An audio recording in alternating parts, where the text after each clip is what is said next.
welcome. My name is Luann Pikett, and I am going to do a little ministry live tonight where I'm going to talk to you, read some Bible verses, and I'm going to sing a few songs for you and play the piano. So I'm talking tonight, my theme is God is Love. And now this is a real, probably common theme, maybe a thing you've heard a lot. It definitely says in the Bible that God is love. The only reason I picked this theme tonight is I suddenly had like this thought come to my head about it that I had never thought before, really in this way. It's not probably a unique thought or the first time anybody's ever thought this, but just sometimes I have something come to me that just, I don't know, opens my eyes to it so strong for some reason that I thought, I just don't know if I've ever really thought that hard about this portion of it. So what I was thinking about in hearing that God is love is that if God is love, what does that mean? I know it means he loves us, but why does it say he is love? Not that just he has love. Why is he love? What does that mean? I think to me what it means, he is such a strong force of love that there is no hate in him. So he cannot hate you. So if you feel that I have strayed from God or God must be so mad at me, God must hate me at this point, God will not accept me, God can't love me at this point because of wherever your life may be. God cannot love me anymore. I feel it's impossible for God to not love you. Why? Because he is love. He cannot be the opposite of what he is. He can only be what he is. And if he is love, the only thing he can feel for you is love. And if you feel like, I just don't think God would accept me, or God, I just don't feel like God loves me anymore, or maybe he never did, or I just don't feel like God could love me. God can't do anything else but love you because he is the very essence of love. He can't not love. He can't not love. Everything he is and everything he does and everything about him is only love. He can't quit loving. I don't believe God can quit loving because then he would quit being who he was because that's who he is. And it would, to me, it's like if I were to tell you, so there's a pool outside my apartment here, a swimming pool. If I were to tell you, I don't believe when I jump in that pool, I don't think that pool will accept me, and I think that pool will make me dry. I don't think it's going to make me wet. It's going to make me dry because the pool, I've not been good enough to be in that pool. That's not true. That pool is going to make you wet if you jump in. I don't care who you are or what you've done. Why? Because the pool, the water is only wet. There's no such thing as dry water. It's only wet. And so if you jump in the pool, you can't say, I'm going to jump in the pool, but I know the pool isn't going to allow me to be wet. Yeah, it can't do otherwise because it's only wet. And it's just like if you jump yourself into God, he's only love. He can't not love you. Just like the pool can't not make you wet. You can't get in the pool and say, I'm going to get in the pool, I'm going to go underwater, I'm going to strike a match. You're not. Never. You're not. It can't. Why? Because the pool, the water in the pool is so overpowering and so engulfing and so complete that you can't even strike a match, let alone have it burn. You can't even do it. Why? Because that is the force that the pool is. It's just wet. And it's the same thing about God being love. If you are in him and you say, I'm going to come to God, but I know he's not going to love me because I don't think I'm worthy of it. Well, we aren't worthy of it. None of us are. But he is still going to love you, just like if you fell into the pool and said, well, I know that pool's not going to make me wet because the pool does not want me because I've been so bad. It's not work. You're going to become, if you jump in that pool, you're going to be wet. And if you jump into God, you're going to be loved because that's all he is. That's all that pool is water. That's all that's in there. There's no air in there hiding. There's no secret pocket of air. It's all wet. Anybody that gets in the pool is gonna be wet. Anybody that comes to God is loved. Whether you come to him or not, actually, you're loved because he's everywhere and he loves you. And I know there's a couple of verses in the Bible that talk about a couple of things God hates. It says he hates sin. It says he hates divorce. I don't really know that that's the kind of hate that the way we really understand hate. I think that might be worded that way so we understand what it means. It means God cannot tolerate sin. God cannot tolerate divorce, honestly. It means that, does that mean if you're divorced, you can't come to God? No. That means he just didn't like that act. He didn't like whatever caused that. If you are in sin, he can't tolerate the sin. Just like if you put a lit match in the water water can't tolerate the fire. It just can't. Why? Because it consumes it. It's not because it's being mean. It just can't do it. It's an opposing force. It's an opposing force. And it can't do otherwise than douse the fire. It just can't do that. And it's like God, being love, when you come to him, he can't do anything other than love you. And I believe because sin is so opposed to everything that he is, that his love, the sin cannot survive in his love. Just like the fire couldn't survive under water in a pool. The two opposing forces can't be together. But because God is love, he can't quit loving you. Now, does that mean because he loves you that nothing bad will happen to you and maybe you will automatically go to heaven because he can't send people to hell if he loves them? Well, the Bible tells us that bad things happen on this earth because we live in a fallen world, but he is there for us. He can rescue us. He can restore us. He can do all kinds of things for us. But the Bible tells us that there will be tribulation in our world and trouble in our world while we are still here because it's a fallen world. And he doesn't automatically just fix everything. He could, but there are reasons that he doesn't do it. But, well, I lost my train of thought. But if he, yeah, I really seriously lost my train of thought. What was I saying? Well, anyway, let's go on with this. So if he is love, he will love no matter what. Oh, I know what I was saying. It's got to come back to me. As far as him, will a loving God send anybody to hell? No, a loving God will not send anybody to hell. He is not sending anybody. See, he's left the choice to you. You decide where you go. He's not forcing anybody to go to hell. Ever. He's not forcing anybody to go to heaven. He's not forcing anybody to do anything. He said, here's your choice, this or this. You pick. You have to live a righteous life to go to heaven, but that's your choice. If you're not following him and becoming saved and accepting him as your savior and living a righteous life, you're not going to heaven. I mean, it's what you are picking, though. A loving God doesn't send anybody to hell. People send themselves. Your choice determines which way you go. Just like if I said, I want to go to Key West, Florida. Well, I'm in Florida, but I'm not that far south. But if I wanted to go to Key West and I turned north, I'm not ever getting there. Ever. And could I get mad at God because he wouldn't let me go? He sent me to north. No, he didn't send me north. I turned my car that way myself.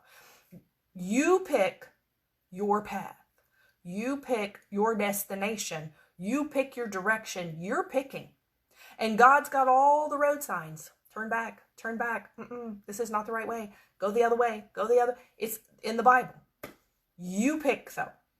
You pick your destination. If you say, I don't ever want to go to hell, that's up to you. That's your pick. You pick your route. And don't get mad at God if your route ends up where you don't want to be, because he tells you where that route goes. This route ends in instruction. This route ends in life. And if you say, well, I want to go that way, that's your fault then, not God's. That's your choice and your decision. It's not because of the loving God is sending you that way. It's because you picked it. And you can't get to the end of the route and say, but I didn't want to go here. You drove that way. You walked that way. Your whole life, you've been going that way. Now, if you are on the way that way, you can turn around at any time. At any time, at any moment. Don't try to wait till the end, though, because you don't know when the end is. And you need to do it now. Your life will be much better and much more secure if you turn now and start heading the right way. And don't think I'll just, at the last second, before I take my last breath, I will accept Christ. Well, is that really sincere, though? Do you really want him? You don't really want him. You just want to go to heaven. But you don't know when your last breath is. You could fall asleep and not wake up. You don't know. You may not be consciously aware of that. Don't take that risk. Then you'll end up in hell and you'll say, oh, God, you sent me here. No, you sent yourself. So he is not sending anybody anywhere. You get to pick. He is only loving you, and he's ready for you to turn to him. So I got this but this chapter in the Bible. You've probably heard of the love chapter in the Bible. When my former husband had announced to me he was leaving me after 28 years of marriage, I didn't know what to do. And I prayed a lot. God, what do I do? I don't know what to do. And God, I prayed every day, God, what do I do today? What do I do today? And oddly, I kept getting the answer from God is don't do anything. Now, that's probably not the answer for every situation. It was the answer for mine. If I had been married to somebody else, that may have not been the thing. He may have wanted me to do something in different circumstances with a different person. But what my situation and the person that was making the decision to leave, apparently that was what I was supposed to do in that situation. So I just got up every day and I did what I normally did. I cooked and I did the laundry and I went to work and I did whatever I did. And it was, God was telling me, you just don't do anything different. And basically, and I kept asking every day, God, but what about now? Surely you want me to do something now. And he basically kind of told me, let him choose. He needs to choose. Because if he stays, but he's still choosing to do wrong, it's just a cover up anyway. So it's like, let him choose. He needs to choose his own path. Let him, he knew the truth. He knew the right way. He'd known for years. Let him choose. Don't try to influence him. He's already been influenced enough. He knows. Let him choose. I let him choose and he left. That was his choice. Well, during that time, I wanted to do what I felt was pleasing to God. And so I got out the love chapter of the Bible and I found a version of it that speaks really well. It's called the New Life Version. And I read every version of it there was on like BibleGateway.com, the love chapter in the Bible. And so I got that out. And while my former husband, was deciding whether he wanted to leave or stay, like I said, he ultimately left. While he was deciding, I said, Lord, I don't want to do wrong. So I got this love chapter of the Bible. I printed it out and I read it to myself every day. It wasn't for him, it was for me. I read it every day. And this is the version that I printed. It's 1 Corinthians 13, 4-8. It says, love does not give up. Love is kind. Love is not jealous. Love does not put itself up as being important. Love has no pride. Love does not do the wrong thing. Love never thinks of itself. Love does not get angry. Love does not remember the suffering that comes from being hurt by someone. Love is not happy with sin. Love is happy with the truth. Love takes everything that comes without giving up. I love this version. Take everything that comes without giving up. That can be hard. Love believes all things. Love hopes all things. Or love hopes for all things. Love keeps on in all things. Love never comes to an end. Like I said, he ultimately decided to leave. I believe that was really based on his lifestyle. That had to be, because he was going to continue to choose to live the way he was living. And I think God had to get him out because that's what he was doing. He was contaminating the marriage. And so when I was thinking about this, I didn't think about this at the time, but that was like 7 years ago. But now I was just thinking about this love chapter of the Bible again and thinking about the verse that says God is love. And I thought, as I was reading that before, I was applying that to me, of course, and that this is the love I wanted to exhibit and to be most pleasing to God. But then reading the verse that says God is love, and this is talking about love, I thought, can this not be talking about God? And what if you read the verses this way? If it's talking about love, what if you put in the name of God? God does not give up. God is kind. God is not jealous. God does not put himself up as being important. God has no pride. God does not do the wrong thing. God never thinks of himself. God does not get angry. God does not remember the suffering that comes from being hurt by someone. God's been hurt by more people than any of us ever have. God is not happy with sin. God is happy with the truth. God takes everything that comes without giving up. God believes all things. God hopes for all things. God keeps on in all things. God never comes to an end. If he is love, then that should apply to everything in this verse. Psalm 86:15 says, "But you, O Lord, are a God merciful and gracious, slow to anger and abounding in steadfast love and faithfulness." Psalm 136:26, "Give thanks to the God of heaven, his steadfast love endures forever." His love endures forever because he endures forever. Jeremiah 31:3, "I have loved you with an everlasting love. I have drawn you with unfailing kindness." See, his love is everlasting because that's what he is. Since this is what he is, he cannot do otherwise.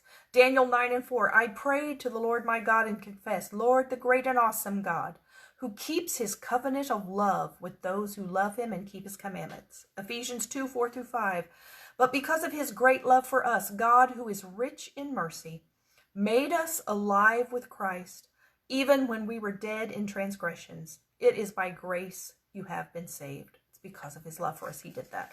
Romans 5:6-8, "You see, at just the right time, when we were still powerless, Christ died for the ungodly. Very rarely will anyone die for a righteous person, though for a good person some might possibly dare to die.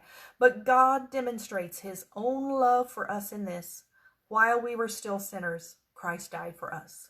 Colossians 3:14, "And above all these, put on love, which binds everything together in perfect harmony." You could say, above all these, put on God, who binds everything together in perfect harmony. 1 John 3:16, "This is how we know what love is. Jesus Christ laid down his life for us." If you wonder what love is, that's it. John 15:13, "As the Father," this is Jesus saying this, "as the Father has loved me, so have I loved you. Abide in my love. If you keep my commandments, you will abide in my love, just as I have kept my Father's commandments and abide in his love.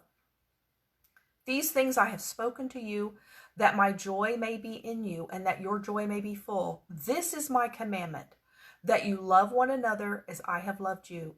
Greater love has no one than this, that someone lay down his life for his friends." So I'm going to sing, I have 3 songs for you today. One of them's a newer song. Let's see, when is this one from? 2010. Oh, goodness, that's like 10 years ago now. But it's still a newer song. And it's called "One Thing Remains." And it says, "Your love never fails, never gives up, never runs out on me." When I was being abandoned by my former husband, when he first left, for a good 2 solid months, if not longer, but I know for a good 2 solid months, every single day, I would get in the car. I had a reason to get in the car every day. I was going to work, coming home from work, going to the grocery store, coming home from the grocery store, going to church, coming home from church, going to my parents' house, coming home from my parents' house. I was in the car every single day of the week. Every single day, at some point, I would get in the car. I always had Christian radio on. I have been listening to Christian radio since the first Christian radio station came to Fort Myers when I was about 10. It was WSOR. I have listened to almost nothing but Christian music since then.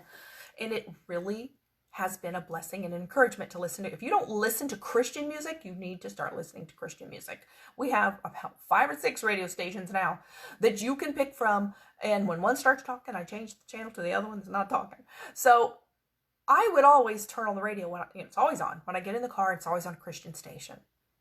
And like I said, there's about 5 of them that I can get. I would get in the car every time I got in the car. It was at least twice a day, going somewhere and coming home. Sometimes I'd go somewhere else, and then go home. But it's at least twice a day.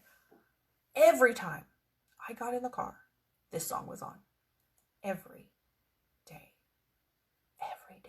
For at least 2 months. It may be longer, but at least 2 months, because I started noting it. It's like, there it is again. And sometimes it's because I would change the channel. That's why it was so many times, because there's like 5 different stations. But if one starts talking, I just change channel to the other. One is playing music, and there would be this song again. Sometimes I would get in the car, only go a couple miles down the road to the store. I'm not listening to the radio that long, but that song would be on. Then I would go to the store, get some at the store, get back in the car, change the channel because it was talking, go home, still only like in the car 5 minutes, and what did I hear? That song again, every time I got in the car. Every time I was hearing this song, and I really think God was sort of singing this song to me, knowing with my husband leaving, that I wasn't feeling very loved. And so this song, I felt God was like playing it for me for 2 solid months. Every time I got in the car, every single day, without missing one time, to the point where it was almost jaw-dropping that I could not believe that song's on again. Your love never fails, never gives up, never runs out on me. Your love never fails, never gives up, never runs out on me, every time I got in the car. And so this is one of the songs I'm going to play for you. It's called One Thing Remains. And then I'm going to play a song from a Church of God hymnal. This isn't in other hymnals. This was written by Vep Ellis, who was a Church of God pastor. So unless you were a Church of God, you probably don't know this song. It's actually called God is Love. It was written in 1955. It's one we used to sing in the church I grew up in. And then I'm going to sing another song that people know really well. It was written in 1917. It's actually called The Love of God. It is a beautiful song. But all these songs are about God's love. And I pray that they will bless you. So here we have 2010, 1955. And 1917. Can you mix old and new songs? Oh yeah. Do people do it? No. There's not a whole lot of people that do it. I've seen a few, but not a lot. People think, oh, we don't want those old songs anymore. People won't listen to those old songs anymore. People don't like those old songs anymore. Oh yeah, we do. Some people maybe don't, but I do. But see, I also like the new. I like the new, I like the old, I like them all. All songs. All songs are good. I mean, there's some individual songs I don't particularly care for what they say. But as far as old songs, somewhat old songs, ancient songs, new songs, I like them all. They all can be used. They all can give a message if they're good songs, and all can be a blessing to you. And I pray these songs are a blessing to you. It is higher than the mountains that I face. It is stronger than the power of the grave. And it's constant in the trial and the change. This one thing remains. It is higher than the mountains that I face. It is stronger than the power of the grave. It is constant in the trial and the change. This one thing remains. One thing remains. Your love never fails, it never gives up, it never runs out on me. Your love never fails, it never gives up, it never runs out on me. Your love never fails, it never gives up, it never runs out on me. Your love,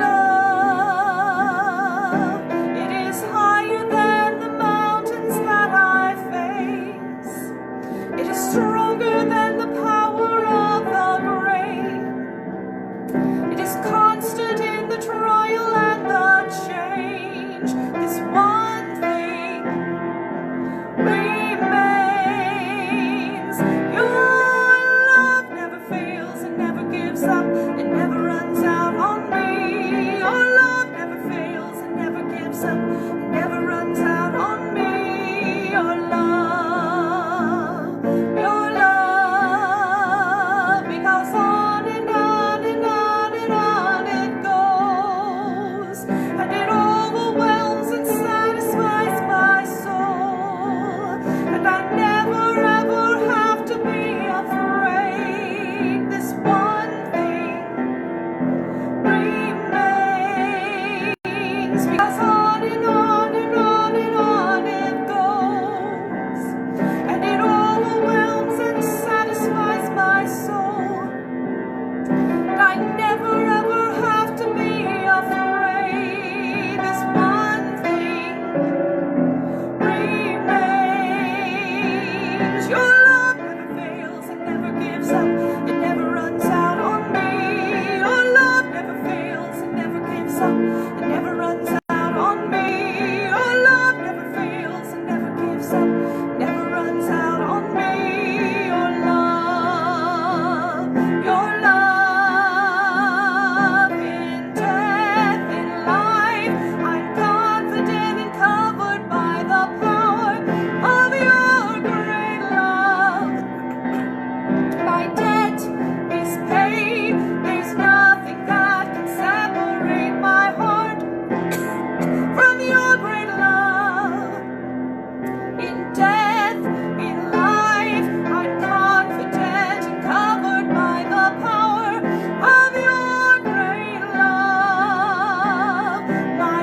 Hopefully that'll help. I got 2 more songs to sing.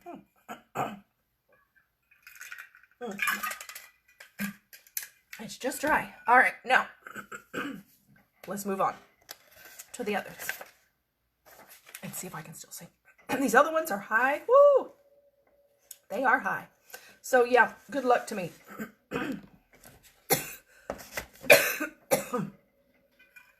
I need a cough drop. It's fun to try to sing, get a dry throat. Okay, here we go. God is love. For every bitter tear I shed, for every angry word my life tread, I'll be repaid in heaven above. For every angry word I hear, I'll see a million smiles up there, because my God is love. For every bitter tear I shed, and every angry, I keep saying angry there, sorry. For every bitter tear I shed, and every weary mile I tread, I'll be repaid in heaven above. For every angry word I hear, I'll see a million smiles up there, because my God is love. God is love, yes, God is love. I'll tell the world my God is love. His Son He gave the world to save. I know my God is love. No artist ever could portray, no mortal tongue could ever say just what we gain through Calvary. But every trusting heart can feel and know that His great love is real, because my God is love. God is love, yes, God is love. I'll tell the world my God is love. His Son He gave the world to save. I know my God is love. Now this last song, I love the third verse of this song. I don't really know. I printed this out online. Not exactly 100% sure where. The second verse, I don't think I've ever heard this second verse before. Second verse. And I was singing it because I was practicing it. And I thought, whoa, where'd these words come from? I don't remember this, but it's amazing. If you've heard it, good for you. If you haven't heard it, you're about to hear it. The second verse. The first one everybody knows. The third is my favorite. But the second one, see if you've heard this verse. The love of God is greater far than tongue or pen could ever tell. It goes beyond the highest star and reaches to the lowest hill. The guilty pair bowed down with care. God gave His Son to win His erring child. He reconciled and pardoned from his sin. When years of time shall pass away and earthly thrones and kingdoms fall, when men who hear refuse to pray on rocks and mountains, hills they call, God's love so sure still shall endure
from sky to sky.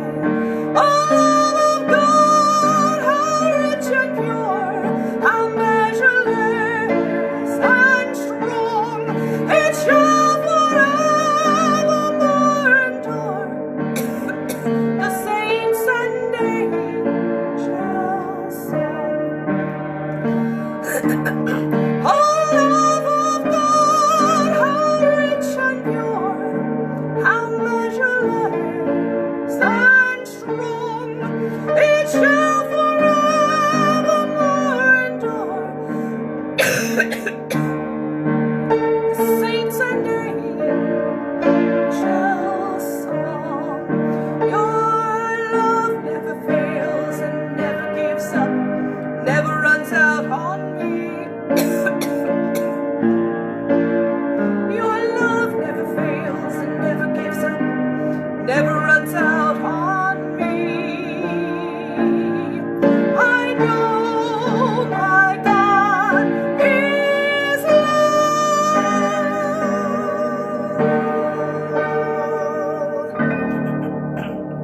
Oh, that's one person determined to sing. Karen Collins, I'm gonna sing. Okay, let's have some more water. And now, read my final verses. You know your God is love, and his love never runs out on you, because his love is measureless and strong. All those songs, they go together. Romans 5:5, and hope does not put us to shame, because God's love has been poured into our hearts through the Holy Spirit who has been given to us. 1 John 4:7-16 and 18 and 19. Dear friends, let us love one another, for love comes from God. Everyone who loves has been born of God and knows God. Whoever does not love does not know God, because God is love. This is how God showed his love among us. That's where that verse was, by the way, where it says, whoever does not love does not know God, because God is love. That's the one that tells you God is love. This is how God showed his love among us. He sent his one and only Son into the world that we might live through him. This is love, not that we loved God, but that he loved us and sent his Son as an atoning sacrifice for our sins. Dear friends, since God so loved us, we also ought to love one another. No one has ever seen God, but if we love one another, God lives in us and his love is made complete in us. This is how we know that we live in him and he in us. He has given us of his Spirit. And we have seen and testify that the Father has sent his Son to be the Savior of the world. If anyone acknowledges that Jesus is the Son of God, God lives in them and they in God. And so we know and rely on the love God has for us. Here it is again. God is love. Isn't it neat that it says it twice? Why? So you don't miss it. Don't miss it. God is love. Whoever lives in love lives in God and God in them. There is no fear in love. Do you have fear? Don't we kind of all? This says if you are living in God and God is love, there is no fear in love. You could say there is no fear in God. There is no fear in love. But perfect love, that's the one from God. Perfect love casts out fear.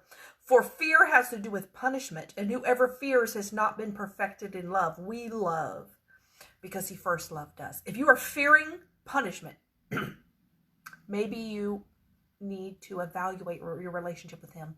He is not here to punish you as long as you are his child. And this, I love this. It's so pretty. It's so beautiful. It's from Song of Solomon 8:6. And it says, set me as a seal upon your heart. Take God, who is love, and set him. Set him means to place him deliberately and purposely. Set it there. Don't just hope it falls there. Set it. If you set something, I take this right here and I set it there. I don't just hope it ends up here. I purposely, deliberately, and mindfully set it there. Just like this says, set me as a seal upon your heart. You do it. Set him as a seal upon your heart, as a seal upon your arm. That means it's going to be inside of you and it's going to be outside of you. It's going to be inside your soul, inside your heart, and it's going to be visible. A seal upon your arm. For love is strong as death. Nothing can be stronger than love. Jealousy is fierce as the grave. Its flashes are flashes of fire, the very flame of the Lord. His love is a burning fire for you. It is as strong as death. And listen to this. Many waters cannot quench love. Neither can floods drown it. Put it this way. Many waters cannot quench God. Neither can floods drown him. His love for you never gives up, never runs out, and never fails. It's eternal for you. So choose him so you are headed the right path toward him. Your path is your choice, but his love is there for you. And no matter how far you may have gone down the other path, all you have to do is turn around. There's a Petra song.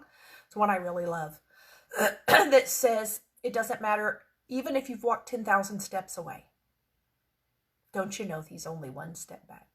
Let me say that again. That's my favorite line of that whole song. Even though you've walked 10,000 steps away from God, don't you know he's only one step back? Not 10,000 steps back. He's one step back. Why? Because he's right there with you. Just turn to him no matter what. His love will be there for you. Till next week, may you be blessed. Good evening.